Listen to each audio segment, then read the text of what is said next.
नमस्कार दोस्तों, मैं नवीन यादव स्वागत करता हूं आपका अपने YouTube channel Vasudev IAS concept. प्यारे मित्रगणों, जैसा कि आप जानते हो, हम लगातार आधुनिक भारत की यात्रा के तहत आगे बढ़ रहे अपनी क्लासेस को लेकर के हमने एडवेंट ऑफ यूरोपियन से पढ़ना शुरू किया। एडवेंट ऑफ यूरोपियन के बाद हमने कार्नेटिक वॉर को पढ़ा, क्योंकि अंग्रेजों ने अपनी प्रभु सत्ता स्थापित करने के लिए फ्रांसीसियों को खदेड़ दिया था और फ्रांसीसियों का वर्चस्व समाप्त कर दिया था। उस वर्चस्व को समाप्त करने के बाद भारत पर प्रधानता हो चुकी थी इसकी अंग्रेजी सत्ता की। अब अंग्रेजी सत्ता भारत में राज करेगी और अंग्रेजी सत्ता भारत में अपना वर्चस्व बंगाल से स्थापित करने की कोशिश। बंगाल से ही क्यों? इसलिए क्योंकि बंगाल भारत का सबसे बड़ा प्रांत हुआ। आखिर बंगाल में कौन कौन से क्षेत्र आते थे, उन पे चर्चा करेंगे।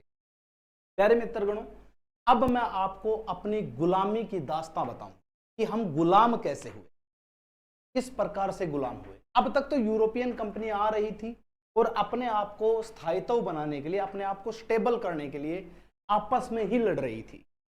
ब्रिटिश ने अपने आप को स्टेबल करने के लिए पुर्तगालियों से वैवाहिक संबंध स्थापित किए, उसके बाद डचों को खदेड़ा, उसके बाद नीदरलैंड्स को खदेड़ा, डच और नीदरलैंड तो एक ही थे, उनको खदेड़ा। उसके बाद उसने फ्रांसीसियों को खदेड़ा और फिर अपना वर्चस्व स्थापित करने में कामयाब रही। आखिर में British company, British east India company ने अपना प्रभुत्व स्थापित कर लिया। उसी ब्रिटिश ईस्ट इंडिया कंपनी की कहानी को हम सुनते हैं, कैसे हम गुलाम हुए वो कहानी हम देखते हैं। क्योंकि इस कड़ी में मैं आपको आप भारत देश को गुलाम बनने की कहानी बताऊंगा, अपने क्षेत्र की कहानी बताऊंगा।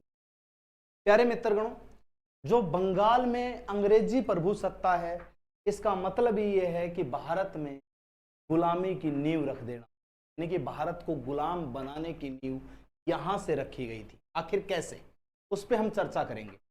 प्यारे मित्रगणों, मैं बता देता हूं, लगातार अपनी क्वेश्चन सीरीज भार्गव अस्त्र चली हुई है और उस भार्गव अस्त्र सीरीज को हम लगातार आगे बढ़ाकर के लेके चलेंगे, ताकि आप लोगों के क्वेश्चन प्रैक्टिस में दिक्कत ना हो।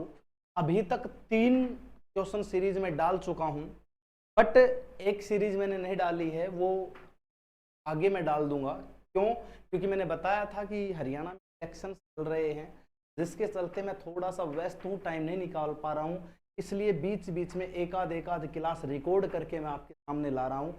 कोशिश करूंगा आफ्टर इलेक्शन 2 क्लास रेगुलर आपके सामने होंगी। एक क्लास होगी थ्योरेटिकल पोर्शन की और एक क्लास होगी आपके पास हमारे क्वेश्चन सीरीज की। तो आफ्टर इलेक्शन वो दोनों क्लासेज आपके सामने रेगुलर आती रहेंगी। बस थोड़े दिन के लिए, 1 या 2 दिन की बात और है, 5 तारीख से इलेक्शन, तो फिर लगातार 2 क्लासेज आपके सामने रहेंगी। प्यारे मित्रगणों, अब मैं आपको बता देता हूं, हम लगातार आधुनिक भारत की यात्रा के तहत आगे बढ़ रहे हैं और लगातार जब आधुनिक भारत की यात्रा के तहत आगे बढ़ रहे हैं तो भैया हम अपने देश को गुलाम होते हुए देखेंगे कि कैसे हमारा देश गुलाम हुआ था, कैसे बंगाल में अंग्रेजों की प्रभु सत्ता स्थापित हो गई। प्यारे मित्रगणों, उससे पहले मैं आपको हर बार बताता हूं कि आप हमारे चैनल वासुदेव आईएएस कॉन्सेप्ट को सब्सक्राइब कर लीजिए, ताकि आप लोगों तक हमारी क्लासेस पहुंच सके। और सब्सक्राइब करने के साथ साथ मेरे प्यारे बच्चों से शेयर भी कर दिया करो, ताकि और भी बच्चे इसका लुत्फ उठा सकें। और लाइक भी साथ के साथ किया करो, ताकि मुझे पता चल सके कि आपको वीडियो अच्छी लग रही है या नहीं लग रही। दूसरा, हम जिस चीज़ की प्रिपरेशन कर रहे हैं वो UPSC, NDA, CDS, CAPF, CSC and all competitive exams के लिए बेहतर रहेंगे। मेरे प्यारे मित्रगणों, आज की क्लास हमारी बंगाल में अंग्रेजी प्रभु सत्ता पर डिपेंड रहेगी, निर्भर रहेगी। इसी के बारे में हम पढ़ेंगे, इसी पर आधार रख करके हम जानेंगे। प्यारे बच्चों, इस क्लास में मैं आपके सामने प्लासी के युद्ध को कवर करूंगा। किसको कवर करूंगा? प्लासी की लड़ाई, बैटल ऑफ प्लासी। प्लासी की लड़ाई किस किस के बीच और कैसे हुई और क्या कारण था? यही वो लड़ाई थी जब हम 80% गुलाम हो चुके, 80% गुलाम हो गए थे इसी लड़ाई के बाद। आखिर कैसे हुए, उस पर हम चर्चा करते हैं। आइए हम देखते हैं बंगाल में अंग्रेजी प्रभुसत्ता। आप मुझे सुनिए ताकि मैं आपको बताऊं। दोस्तों, कहानी शुरू होती है बंगाल के नवाबों से। कहानी शुरू कहां से होती है? बंगाल के नवाबों से। बंगाल के नवाब कौन थे? तो हमारे देश में एक वंश चल रहा था जिसका नाम था मुगल वंश, और इन मुगलों के अधीन जो बंगाल में राज कर रहे थे वो थे बंगाल के नवाब। मुगलों के अंडर काम करते थे ये नवाब, लेकिन धीरे धीरे मुगलों का पतन होना आरंभ हो गया था। मेरे प्यारे बच्चों, मुगलों का पतन आरंभ हो जाता है औरंगजेब की मृत्यु के बाद। फिर ये बंगाल के नवाब अपने आप को धीरे धीरे स्वतंत्र कर लेते हैं, और जैसे ये स्वतंत्र करते हैं तो फिर उसके बाद की कहानी हम पढ़ेंगे क्या होता है। सबसे पहला नवाब था बंगाल का मुर्शिद कुली खां, जो 1713 से 1727 तक रहता है। फिर शुजाउद्दीन था 1727 से 1739 तक। फिर सरफराज खां था 1739 से 1740 तक। फिर अलीवर्दी खां था 1740 से 1756 तक। फिर सिराजुद्दौला था 1756 से 1757 तक। फिर मीर जाफर था 1757 से 1760 तक। फिर मीर कासिम बनाया गया 1760 से 1763 तक। फिर मीर जाफर बनाया गया दोबारा 1763 से 1765 तक। ये मीर जाफर दो बार बना क्योंकि अंग्रेजों का चमचा था, ये बात याद रखना। निजाम उद्दौला 65 से 1766 तक। सैफ उद्दौला 1766 से 1770 तक। मुबारक उद्दौला ये 1770 से 1775 तक। ये बंगाल के नवाबों की सूची है। इन्हीं बंगाल के नवाबों की सूची से शुरू होती है बंगाल पर अंग्रेजी प्रभुसत्ता की कहानी। आखिर किस नवाब के बाद हम गुलाम बन गए थे? तो आज की कड़ी हम सिराजुद्दौला तक तय करेंगे। सिराजुद्दौला ने ऐसा महत्वपूर्ण युद्ध लड़ा जिसे बैटल ऑफ प्लासी कहा गया। उसी के बाद इन नवाबों के कंटेम्परेरी अगर भारत में वंश पूछ ले तो इन सभी के समकालीन भारत में वंश चल रहा था मुगल वंश। जो मुगल वंश था भारत में चल रहा था, और उस मुगल वंश के कारण भारत में बहुत सारी घटनाएं हमें देखने को मिली। लेकिन औरंगजेब तक मुगल बहुत मजबूत थे। औरंगजेब की मृत्यु के बाद मुगल समाप्त हो जाते, एक प्रकार से उनका पतन हो जाता। अब हम बात करते हैं जो बंगाल में अंग्रेजी प्रभुसत्ता है, British rule in Bengal. Bengal में इनका ब्रिटिश रूल आरंभ कैसे हुआ? तो प्यारे मित्रगणों, हमें समझना होगा background of the battle of Plassey. हमें प्लासी के युद्ध के बैकग्राउंड को समझना होगा कैसे हुआ। तो प्यारे बच्चों, जब औरंगजेब की मृत्यु हो जाती है 1707 में, तब उसके बाद जितने भी मुगल शासक सत्ता संभालने आते हैं वे शासक ज्यादा सक्षम नहीं होते, यानी कि वो ज्यादा काबिल नहीं होते। औरंगजेब के बाद जितने भी मुगल आते हैं वो, औरंगजेब की मृत्यु के बाद मुगल शासकों, या यूं कहूं कि मुगल काल के पतन का दौर शुरू हो जाता है। यानी कि उसकी मृत्यु के बाद ही मुगलों का पतन शुरू हो जाता है। इस क्रम में मुगलों के द्वारा जो जो क्षेत्र जीते गए थे उनमें से ज्यादातर क्षेत्र अब अपने आप को स्वतंत्र करने के प्रयास में जुट गए थे। इन क्षेत्रों में मुख्यतः बंगाल का क्षेत्र था। यह क्षेत्र काफी हद तक इन प्रयासों में सफल भी हो गया था। यानी कि जैसे ही मुगल पतन होना शुरू होता है तो बहुत सारे क्षेत्र अपने आप को इंडिपेंडेंट करने में लग जाते हैं, अपने आप को स्वतंत्र करने में लग जाते हैं, और वो अपने आप को स्वतंत्र करने में कामयाब भी होते हैं। और सबसे ज्यादा सफल हुआ था बंगाल। बंगाल सफल कैसे हुआ था उसकी भी कहानी हम पढ़ेंगे। When the Aurangzeb died in 707, all the Mughal ruler who came to power after him were not very capable ruler। यानी कि औरंगजेब की मृत्यु के बाद जितने भी रूलर आए वो कैपेबल नहीं थे, वो सक्षम नहीं थे राज करने में। After the death of Aurangzeb, the periods of decline of the Mughal rulers, or in other words, the Mughal era started। यानी कि कहने का मतलब यह है कि उसकी मृत्यु के बाद मुगलों का पतन होना शुरू हो गया था, दूसरे शब्दों में कहा जाए तो। In this sequence most of the area which were conquered by the Mughals were now engaged in efforts to make themselves independent. इस कड़ी में बहुत सारे ऐसे क्षेत्र थे जो अपने आप को आजाद करने में या स्वतंत्र करने में लगे हुए थे।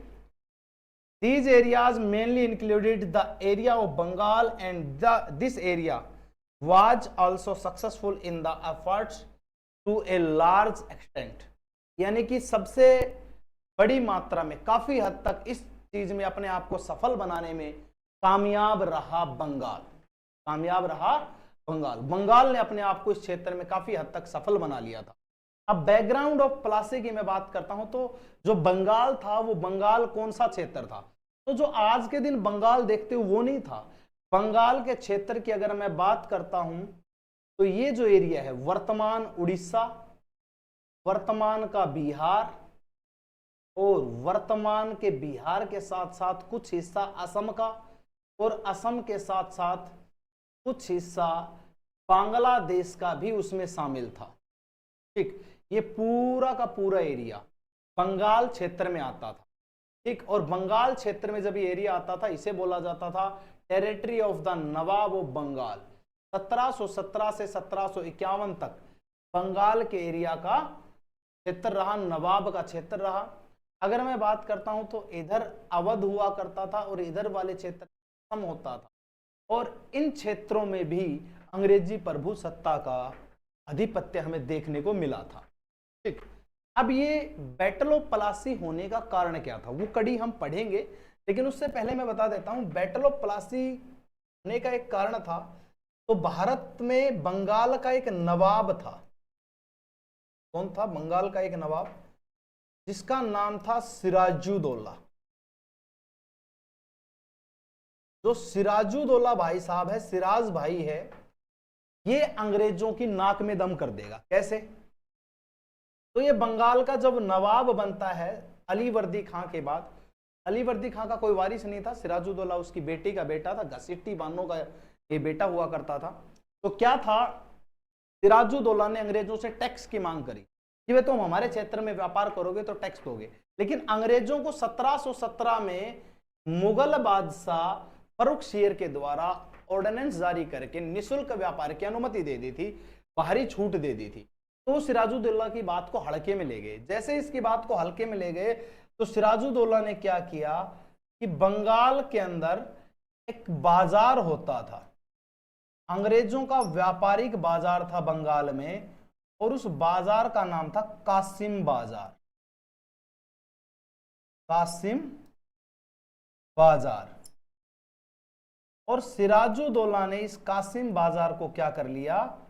लूट लिया। सिराजुद्दौला ने इस कासिम बाजार को लूट लिया। जैसे उसने इस कासिम बाजार को लूटा तो अंग्रेजों ने उसके खिलाफ जब बगावत की तो एक घटना होती है 20 जून 1756 को।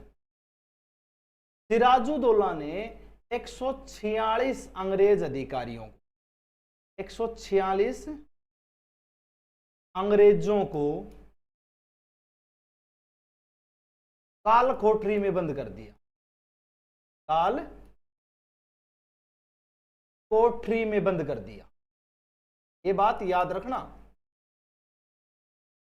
और जैसे ही काल कोठरी में बंद किया तो ऐसी काल कोठरी जिसमें हवा तक भी पास ना हो। इस 146 में से 123 अंग्रेजों की मृत्यु हो गई। 123 अंग्रेज मृत्यु को प्राप्त हो गए। ठीक, ये बात आपको याद रखनी। ठीक, जिसमें से 23 जिंदा बचे थे, उन 23 में से एक बंदा था हॉलवेल। इसकी ना पुष्टि नहीं मिलती बट बताया जाता है इसके बारे में, ये जिंदा बचा था। और ये इस पूरी घटना की सूचना किसे देता है? क्लाइव को। और वो क्लाइव उस समय कार्नेटिक वॉर में बिजी था। बताया था ना 1763 तक उस समय कार्नेटिक वॉर चल रहा था, 1756 से शुरू हुआ था थर्ड बैटल ऑफ कार्नेटिक। तो उस समय कार्नेटिक क्षेत्र में क्लाइव रूल कर रहा था। और क्लाइव को बताता है। और जब क्लाइव को ये बात पता चलती है तो क्लाइव, अंग्रेजी सेना इतनी बड़ी नहीं थी क्लाइव की, लेकिन वो यहां बंगाल के नवाबों के बीच में थोड़ा सा ना डिस्प्यूट पैदा करना शुरू कर देता है। और इसने सबसे पहले शिकार बनाया मीर जाफर को। मीर जाफर जो था वो प्रधान सेनापति था सिराजुद्दौला का। अब उसको शिकार बनाया और ये बहक गया और ये गद्दारी कर बैठेगा अपने राजा के साथ, मीर जाफर को। और मीर जाफर को शिकार बनाने के बाद क्लाइव किससे लड़ाई लड़ेगा? सिराजुद्दौला से। और ये जो लड़ाई लड़ी जाएगी ना, ये 20 जून 1757, 23 जून, सॉरी भाई 20 जून नहीं, 23 जून 1757 को लड़ी जाएगी एक प्लासी नामक जगह, ठीक। और इसी प्लासी जगह पर यह लड़ाई लड़ी गई। तो इसमें अंग्रेजी सेना विजयी रहती है, अंग्रेजी सेना विजयी रहती है और नवाब सिराजुद्दौला हार जाता है। क्यों? क्योंकि इस मैदान में जाते ही मीर जाफर अपनी सेना को अलग कर लेता है। और जैसे ही मीर जाफर अपनी सेना को अलग करता है तो सिराजुद्दौला को मैदान से पीछे हटना पड़ता है, क्योंकि काफी सारे लोग इसके बगावत में आ गए थे, इसके विरुद्ध खड़े हो गए। और जैसे ही अपनी सेना को विरुद्ध खड़ा होता देखता है तो वहां से पीछे हटता है। जैसे ये पीछे हटता है तो मीर जाफर का एक बेटा होता है मीरान, ये बात याद रखना, इस मीर जाफर का बेटा होता है मीरान।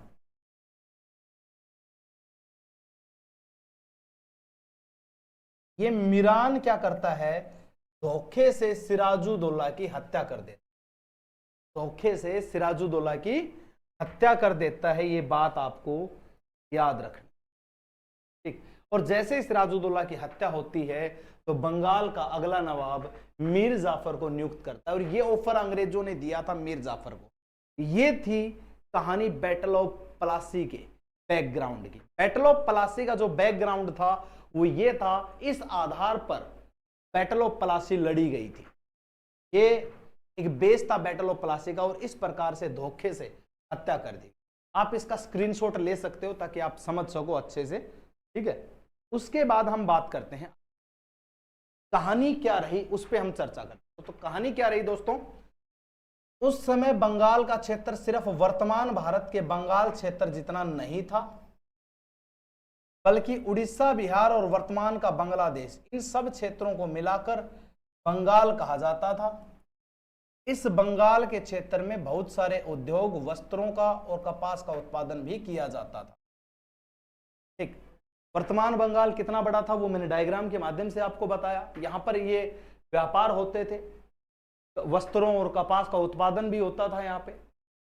1717 में बंगाल उस समय शासन कर रहे मुगल शासक फर्रुखसियर ने अंग्रेज ईस्ट इंडिया कंपनी को पूरे बंगाल क्षेत्र में 3000 रुपए वार्षिक कर के शुल्क के बदले मुफ्त व्यापार करने के लिए अनुमति दे दी। बताया मैंने, फर्रुखसियर ने निःशुल्क व्यापार करने की अनुमति दे दी थी।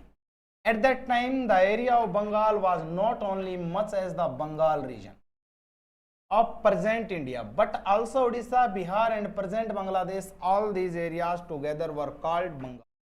बंगाल में बिहार, उड़ीसा और बांग्लादेश जैसे क्षेत्र आते थे। Many industries, textiles and cotton were also produced in this area of Bengal. बहुत सारे उद्योग हुआ करते थे, यहाँ पर सूती वस्त्र उद्योग भी था और कपास की खेती भी यहाँ पर की जाती थी। In 1707, the Mughal ruler Farrukhsiyar, who was ruling at that time, उस समय फर्रुखसियर रूल कर रहा था, allowed the English East India Company to do free trade in the entire Bengal. उसने पूरे बंगाल क्षेत्र में उनको फ्री व्यापार करने की अनुमति दे दी। Exchange for annual charge, 3000 tax के बदले, जो 3000 रुपए वार्षिक शुल्क लिया जा रहा था उसके बदले। उसके बाद जैसे ही ये व्यापार करने की अनुमति देता है तो अंग्रेज क्या कर जाते हैं, खुश हो जाते हैं और अपना वर्चस्व स्थापित करने की कोशिश करते हैं। 1717 में मुर्शिद कुली खां बंगाल का सूबेदार नवाब बना। इसी समय से व्यवहारिक रूप से स्वतंत्र कार्य करने में लगा। हालांकि वो मुगलों को समय समय पर अपनी तरफ से नजराना भेजता रहता था। इसने ढाका के स्थान पर मुर्शिदाबाद को अपनी राजधानी बनाया। ठीक, मुर्शिद कुली खां इस समय बंगाल का नवाब बनता है, पहला नवाब होता है बंगाल का, स्वतंत्र नवाब होता है। लेकिन ये बंगाल के नवाब जो था या मुगलों को नजराना देता रहता था, समय समय पे एक प्रकार से ये कह सकता हूं गुप्त टैक्स देता था। 1727 में मुर्शिद कुली खां की मृत्यु के बाद सुजाउद्दौला बंगाल का नवाब बना। यह अत्यंत न्यायप्रिय नवाब था। फिर सुजाउद्दौला बना, सुजाउद्दौला न्यायप्रिय नवाब था। 1732 में अली वर्दी खां को बिहार का उप सूबेदार नियुक्त किया और 1732 में बिहार का उप सूबेदार बना अली वर्दी खां। ठीक, इन 1717 AD मुर्शिद कुली खां बिकम्स द सूबेदार और नवाब ऑफ बंगाल, बंगाल का नवाब बनाए। ठीक, from this time onwards he started acting independently in A practical manner, although he kept sending tributes to the Mughal from time to time। ये मुगलों को समय समय पर नजराने देता था। He made Murshidabad his capital instead of Dhaka. इसने ढाका से अपनी राजधानी मुर्शिदाबाद बनाई। After the death of मुर्शिद कुली खां in 1727 AD, Shuja-ud-Daula became the Nawab of Bengal. He was very just नवाब। कहते हैं कि ये बहुत ही न्यायप्रिय नवाब बना था। सुजाउद्दौला मुर्शिद कुली खां की मृत्यु के बाद बना था। इन 1732 appointed Ali Vardi Khan as the सूबेदार ऑफ बिहार, और बिहार का सूबेदार बनाया गया अली वर्दी खां को। उसके बाद हम बात करते हैं 1739 सुजाउद्दौला की मृत्यु के बाद इसका पुत्र सरफराज खां नवाब बनता है। 1739 में सुजाउद्दौला की मृत्यु हो जाती है, फिर उसका बेटा नवाब बनता है सरफराज खां। सरफराज खां जैसे ही नवाब बनता है, इसके समय 1740 में अली वर्दी खां ने विद्रोह कर दिया और इसी विद्रोह में सरफराज खां मारा गया और अली वर्दी खां बंगाल का नवाब बना। इसके टाइम पे अली वर्दी खां क्या करता है भाई, विद्रोह कर देता है और बंगाल का नवाब बन जाता है, हत्या कर देता है। After the death of Shujauddaula in 1739 his son Sarfaraz Khan become the Nawab. During his region Ali Vardi Khan revolted इन 1740, ये डेट्स याद रखते हुए चलना। And in this revolt Sarfaraz Khan was killed and Ali Vardi Khan become the Nawab of Bengal. 1740 में वो विद्रोह कर देता है और सरफराज खां की हत्या हो जाती है और सरफराज खां के बाद नवाब बनता है अली वर्दी खां। 1739 में ही लड़ा गया करनाल का युद्ध, बैटल ऑफ करनाल। दोस्तों आपको पता ही होगा करनाल का जो युद्ध है वो नादिर शाह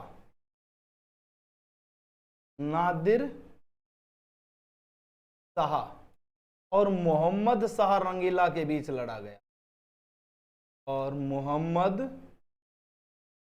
शाह रंगीला मुगल बादशाह था, इसके बीच लड़ा गया। लेकिन इसमें मोहम्मद शाह रंगीला हार जाता है। क्यों? क्योंकि भाई मोहम्मद शाह रंगीला युद्ध करने वाला थोड़ी था, वो नादिर शाह जीत करके ले जाता है। नादिर शाह कहां से आया था? तो नादिर शाह ईरान से आया था, और इसी नादिर शाह के बाद ही तो कौन आता है? इसी नादिर शाह के बाद ही तो अहमद शाह अब्दाली आता है पानीपत की तीसरी लड़ाई लड़ने के लिए। ठीक, तो नादिर शाह को ईरान का नेपोलियन कहा जाता है। नादिर शाह को ईरान का नेपोलियन कहा जाता है। नेपोलियन बोनापार्ट बहुत बड़ा योद्धा माना गया है। लोगों के मन में एक डाउट होता है कि जो हमारा समुद्रगुप्त था ना, वो भारत का नेपोलियन था, लेकिन समुद्रगुप्त तो नेपोलियन से बहुत पहले था। नेपोलियन ने समुद्रगुप्त की नीति अपनाई थी, लेकिन नेपोलियन के परिभाषा समुद्रगुप्त को दी जाती है, जो कि गलत है। समुद्रगुप्त पहले आया था, नेपोलियन बहुत बाद में आया था। तो कैसे भारत का नेपोलियन समुद्रगुप्त हो सकता है? ये कह सकते हैं कि नेपोलियन समुद्रगुप्त था, लेकिन बहुत सारे इतिहासकारों ने क्या किया, बहुत सारे फॉरेनर इतिहासकार थे, उन्होंने ऐसा ही लिख दिया कि भारत का नेपोलियन समुद्रगुप्त, जबकि लिखना यह था कि नेपोलियन समुद्रगुप्त जैसा है, ना कि समुद्रगुप्त नेपोलियन जैसा है। बट क्या कर सकते हैं, अब हिस्ट्री में लिखा गया है, उस चीज को पढ़ते हैं तो पढ़ना पड़ता है, और क्वेश्चन भी उसी हिसाब से माने जाते हैं। अपनी मर्जी से तो हम नहीं बना सकते। ठीक, अच्छा, इस करनाल के युद्ध में जीतने के बाद वो लेकर के क्या गया था? तो मयूर सिंहासन, तख्ते ताउस और कोहिनूर हीरा। ठीक, कब हुआ था ये? 1739 में। ये 1739 बीच में आया जब सरफराज खां नवाब बनता है। ठीक है, ये 1739 की डेट में हुई घटना है, इसलिए मैंने इसको रिवाइज कर दिया, बट मैंने आपको बताया भी था जब मुगल पढ़ा रहा था, तब इस युद्ध के बारे में बहुत अच्छे से मैंने डिस्क्राइब किया था, जो आप समझ सकते हो। उसके बाद अली वर्दी खां जो नवाब बनता है, उस समय एक सेना नायक था जिसका नाम अली वर्दी खां था। वह सत्ता पाने के लिए सूबेदार सरफराज खां की हत्या कर देता है और 1740 में बंगाल की सत्ता अपने हाथों में ले लेता है।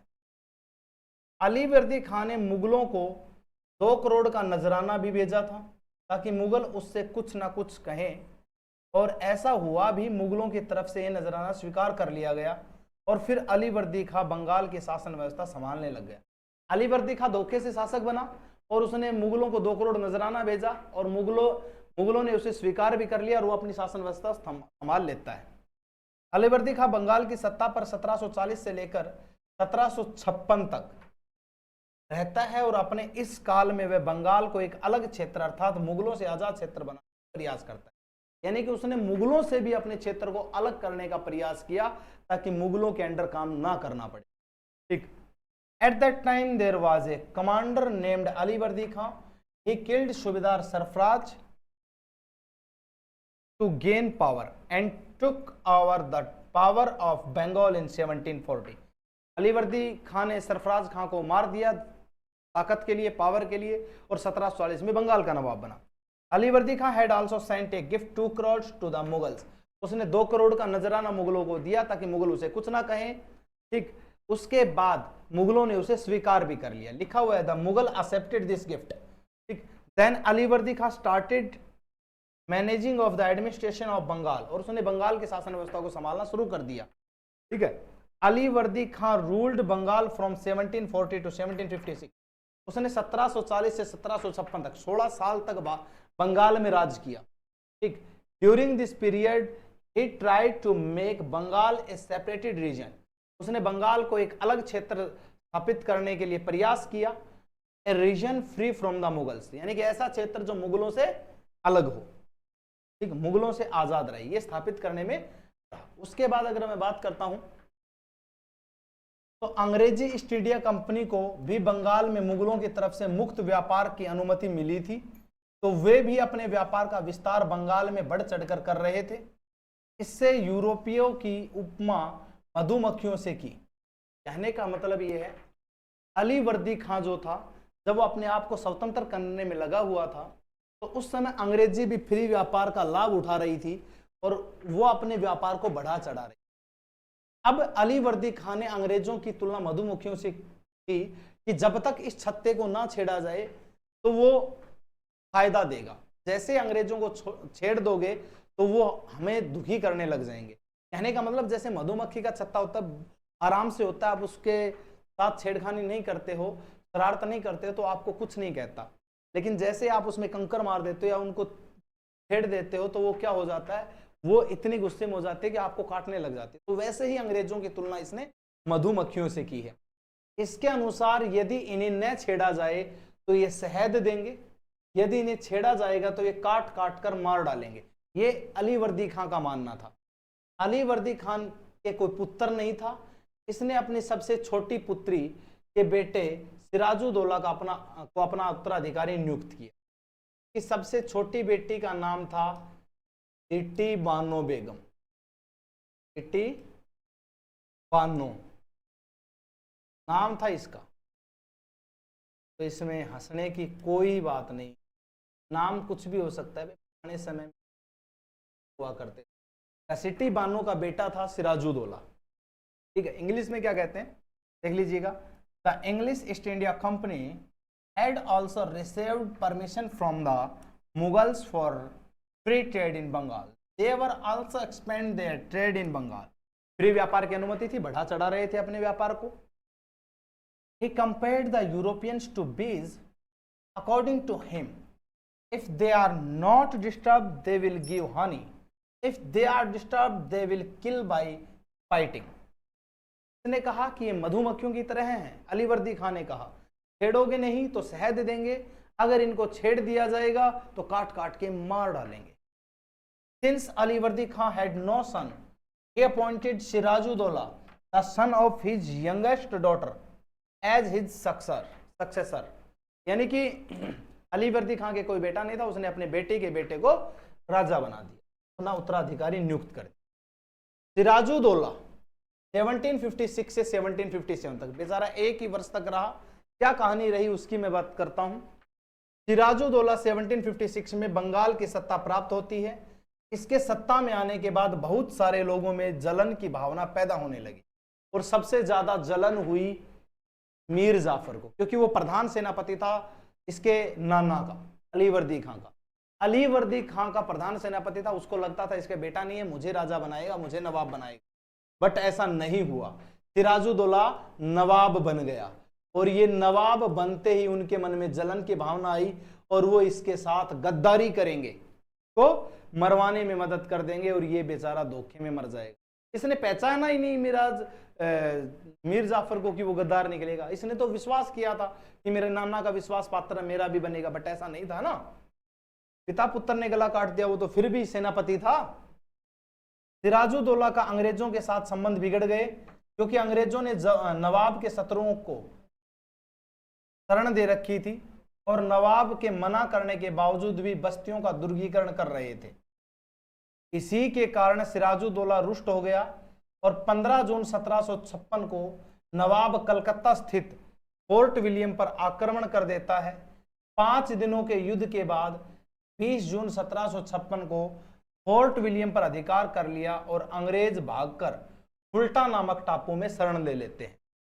कहते हैं कि भाई अंग्रेज जब इसकी बात से नहीं मान रहे थे, इसकी बात को अस्वीकार कर रहे थे, तो इसने 15 जून 1756 को कलकत्ता में अंग्रेजों का एक किला था फोर्ट विलियम, उस पर अधिकार कर लिया, और अधिकार करने के बाद 5 दिनों तक संघर्ष किया था, तब अधिकार हुआ, और 20 जून 1756 को फोर्ट विलियम पर कब्जा कर लिया। वहां से अंग्रेज भाग गए।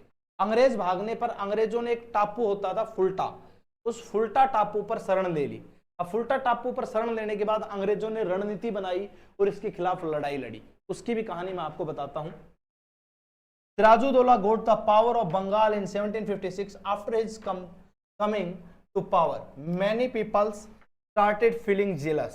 बहुत सारे लोग इससे जलने लगे। Sirajuddaula relations with the British deteriorated because the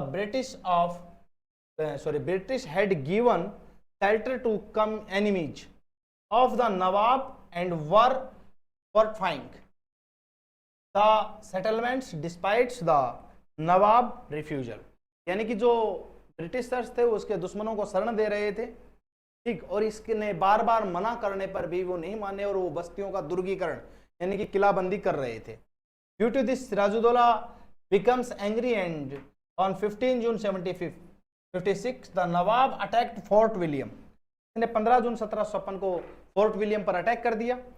after a 5-day war on 20 June 1756 Fort William was captured and the British fleet took refuge in a island called फुल्टा, यानी कि उसने फोर्ट विलियम पर अपना अधिकार कर लिया, कैप्चर कर लिया उसको, और वहां से अंग्रेजों को भाग करके फुल्टा नामक टापू पर शरण लेनी पड़ी। अब सिराजुद्दौला से अंग्रेज नाराज हो गए और अंग्रेज बदला लेने की सोचेंगे, और 20 जून 1756 को ही घटित हुई काल कोठरी की घटना। मैंने आपको बताई थी ये काल कोठरी की घटना, अभी थोड़ी देर पहले background of battle of Plassey को समझाया था, वही मेन कारण है ये। इस घटना का उल्लेख एक अंग्रेज अधिकारी होलवेल ने किया, उसका नाम मैंने लिया था। होलवेल के अनुसार 20 जून की रात्रि को नवाब ने 146 अंग्रेज बंदियों को एक कोठरी में बंद कर दिया। इसमें दूसरे दिन 123 अंग्रेजों की मृत्यु हो गई और होलवेल सहित 23 अंग्रेज जीवित रहे। संभवतः यह होलवेल की मनगढ़ंत कहानी है, क्योंकि इसकी पुष्टि अन्य स्रोतों से नहीं होती। मैंने बताया था इसकी पुष्टि नहीं होती, ये खुद होलवेल ने डिस्कस की है। अब होलवेल ने डिस्कस की है, सही है या गलत है ये कहा नहीं जा सकता। अगर ये सही है तो फिर पृथ्वीराज रासो भी सही है कि पृथ्वीराज चौहान ने चंद्रवरदाई की किताब में जो देखने को मिलता है वही किया, यानी कि गोरी को मार दिया, ऐसे भी सही हो सकती है। ये कुछ कहानियां हैं, ये हमें देखने को मिलती हैं, इसकी पुष्टि इतिहास में नहीं मिलती है, ठीक है, इसलिए इसको इसकी मनगढ़ंत कहानी माना गया है। के बाद हम बात करते हैं तो क्लाइव्स कॉन्स्पिरेसी अगेंस्ट द नवाब। यानी कि क्लाइव की एक कॉन्स्पिरेसी थी, एक षड्यंत्र था। कॉन्स्पिरेसी मतलब षड्यंत्र, ये आपको याद रखना है। कॉन्स्पिरेसी, षड्यंत्र होता है कॉन्स्पिरेसी का मीनिंग। एक षड्यंत्र रचा गया था क्लाइव के द्वारा, और होलवेल ने वो घटना इसको बताई थी। सिराजुद्दौला को 1756 में बंगाल की सत्ता प्राप्त होती है।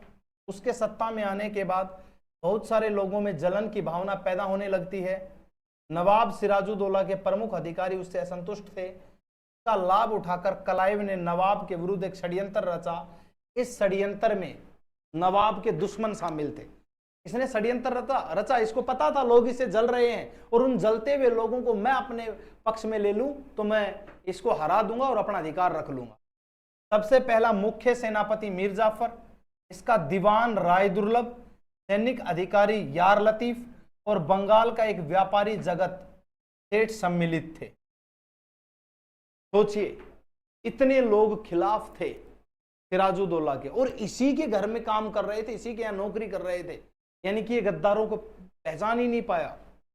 Siraj-ud-Daulah got the power of Bengal in 1756। After his coming to power many peoples feeling jealous. बहुत सारे लोग जलन महसूस कर रहे थे। आपको पता है ये कैसे पहचान पाता गद्दारों को? 1 साल तो मिली थी राज करने की, 2 महीने में थोड़ी ना गद्दार पहचान पाता बेचारा।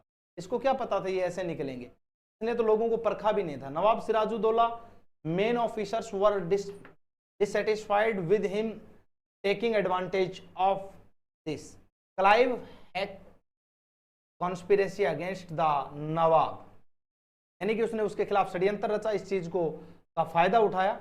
इन दिस कॉन्स्पिरेसी द नवाब, इस षड्यंत्र में नवाब का चीफ कमांडर मीर जाफर, दीवान राय दुर्लभ, मिलिट्री ऑफिसर यार लतीफ और ए बिजनेसमैन ऑफ बंगाल जगत सेठ वाज इन्वॉल्व।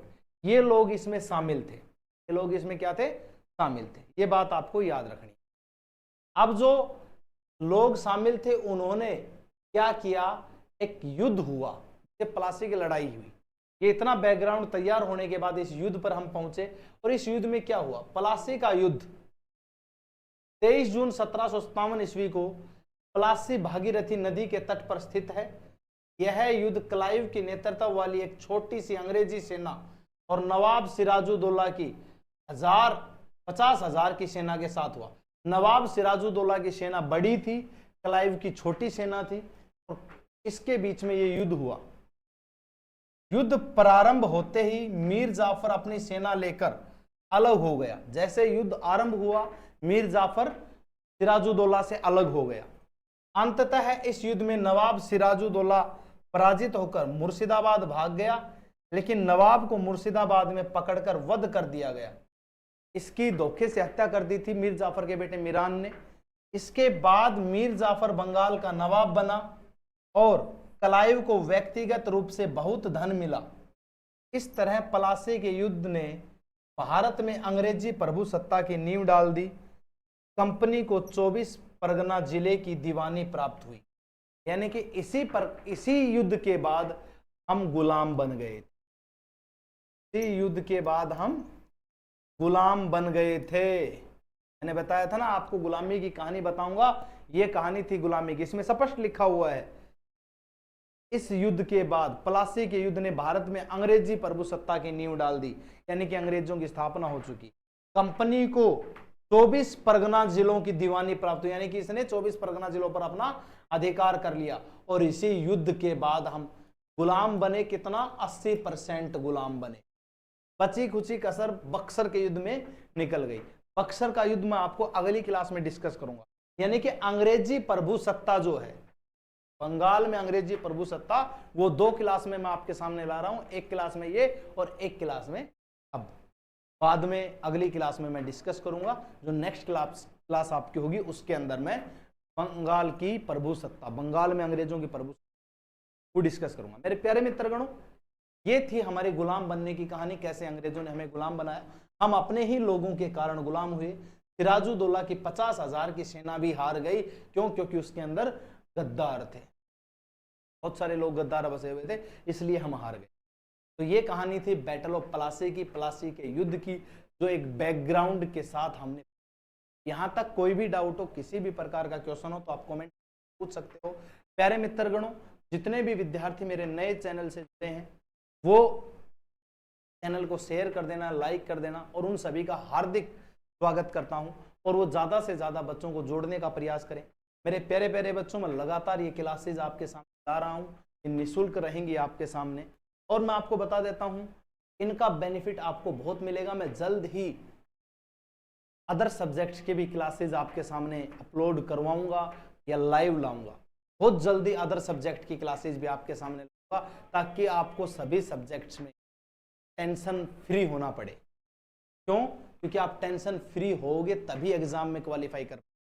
मैं बहुत अच्छे तरीके से जानता हूं कि आप तनाव में रहते हो तो तैयारी नहीं कर पाते, आपको अलग अलग सब्जेक्ट की टेंशन, इसीलिए मैं एक सब्जेक्ट का चैनल ना रख के सभी सब्जेक्ट लाऊंगा। जल्द ही बेटर टीचर आपके सामने होगा, एक बहुत बेस्ट टीचर होगा जो आपको अच्छे से तैयारी करवाएगा। हर सब्जेक्ट की तैयारी मैं आपके सामने रखूंगा। तो प्यारे मित्रगणों, आज के लिए इतना ही रहेगा। जय हिंद, जय भारत, थैंक यू।